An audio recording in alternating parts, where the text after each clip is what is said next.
आगरा देश की अखंडता और मुखर हिंदू प्रखर राष्ट्र के ध्येय वाक्य को समर्पित भारत रक्षा मंच ने आगरा में ब्रज प्रांत की कार्यकारिणी का विस्तार करते हुए मनोज अग्रवाल को ब्रज प्रांत का अध्यक्ष एवं एडवोकेट के.एम. माहेश्वरी को मंत्री घोषित किया। शनिवार को ट्रांसजमुना कॉलोनी स्थित लक्ष्मी वाटिका में भारत रक्षा मंच द्वारा ब्रज प्रांत सदस्यता शपथ ग्रहण एवं अभिनंदन समारोह आयोजित किया गया। मुख्य अतिथि भारत रक्षा मंच के संस्थापक एवं राष्ट्रीय संगठन मंत्री सूर्यकांत केलकर ने ब्रज प्रांत के सदस्यों को संस्था के उद्देश्यों से अवगत कराया एवं कार्यकारिणी का विस्तार किया। इससे पूर्व समारोह का शुभारंभ मां भारती के चित्र के समक्ष दीप प्रज्वलित कर हुआ। भारत रक्षा मंच के संस्थापक एवं राष्ट्रीय संयोजक सूर्यकांत केलकर ने कहा कि आज भारत के बहुसंख्यक समाज का अस्तित्व ही संकट में है। आजादी के बाद बहुसंख्यक समाज के साथ भेदभाव व पक्षपात से पूर्ण व्यवहार हुआ और इस समाज की धार्मिक एवं सांस्कृतिक भावनाओं को निरंतर अपेक्षित एवं निरस्कृत किया गया, जिसके कारण भारत में हिंदुओं के अस्तित्व पर ही खतरा मंडरा रहा है।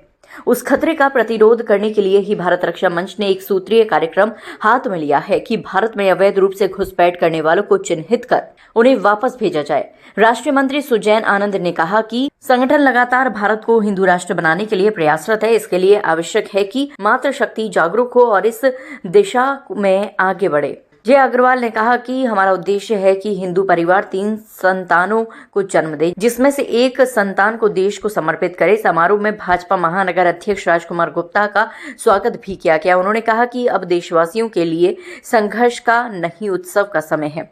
इस अवसर पर सरदार हरजोत सिंह, दिनेश वर्मा, जितेंद्र शिवरे, रामकुमार शर्मा, मोहन गुप्ता, मुकेश गुप्ता, बॉबी राठौर, आदित्य पाराशर, अखिलेश जायसवाल, सुशील भदौरिया, जितेंद्र शिवरे, राहुल चित्तौड़िया आदि उपस्थित रहे।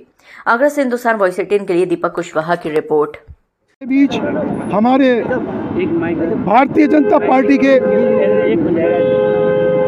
महानगर अध्यक्ष माननीय आदरणीय श्री राजकुमार गुप्ता जी हमारे बीच आए हैं और भारत देश के राष्ट्रीय प्रचारक, राष्ट्रीय संयोजक भारत रक्षा मंच के हमारे माननीय आदरणीय श्री सूर्यकांत केलकर जी भी हमारे बीच आए हुए हैं, जो हमारे बीच हैं। उनका आज आशीर्वाद प्राप्त कर हिंदू कल्याण महासभा का प्रत्येक कार्यकर्ता गदगद है। भारत रक्षा मंच की एक ही इच्छा, भारत देश की रक्षा, भारत देश की रक्षा का एक ही इन्होंने नारा लगाया है कि हमारे परिवार के अंदर हमारी माताएं, हमारे परिवारजन, हम दो हमारे 2 को नारा को छोड़ के हम 2 हमारे 3 का नारा लगे और एक बच्चा हमारे हिंदू राष्ट्र के लिए समर्पित करे, उसमें हिंदू सेना का निर्माण हो और हिंदू राष्ट्र बने। आज 5 और 6 अप्रैल 2 दिन में आगरा में हूँ।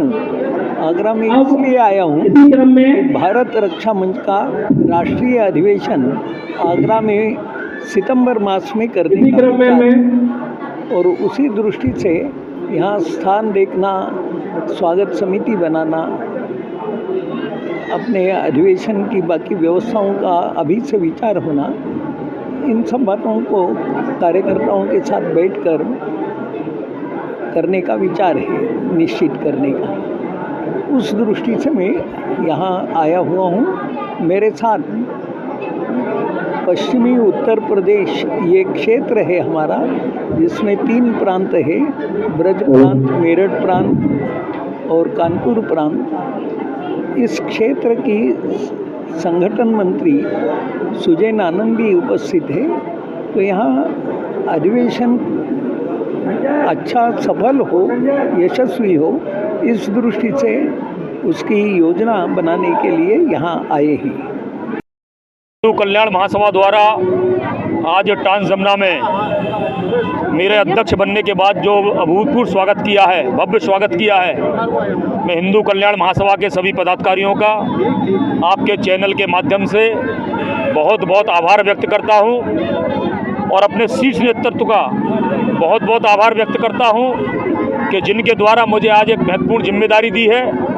और इस जिम्मेदारी के बाद जिस तरह से हिंदू कल्याण महासभा के बूथ स्तर तक के कार्यकर्ताओं ने मेरा यहाँ जो भव्य स्वागत किया है, मैं अभिभूत हूँ और हिंदू कल्याण महासभा के सभी पदाधिकारियों का दिल की अनंत गहराइयों से बहुत बहुत आभार व्यक्त करता हूँ। और आज के स्वागत को मैं इसलिए भी सार्थक मानता हूँ कि 1947 से पहले देश गुलाम रहा, मुगलों का गुलाम रहा, अंग्रेजों का गुलाम रहा। आज़ादी के बाद एक बड़े राजनीतिक दल ने यहाँ 65 साल तक देश के ऊपर राज्य किया, लेकिन गुलामी का वक्फ का जो गुलामी की जो जंजीरें थी, वो जंजीरों से देश की जनता को बांधने का काम किया। आज उस गुलामी से हम देश के सभी जनमानस को, आज देश के यशस्वी प्रधानमंत्री नरेंद्र भाई मोदी जी ने आज़ादी दी है। वक्फ का संशोधन का बिल देश के दोनों सदनों में पास हुआ है। ये जनमानस के अंदर एक हर्ष का विषय है और मैं आज के अपने स्वागत को बहुत ही दिव्य और भव्य स्वागत के लिए पुनः हिंदू कल्याण महासभा के पदाधिकारी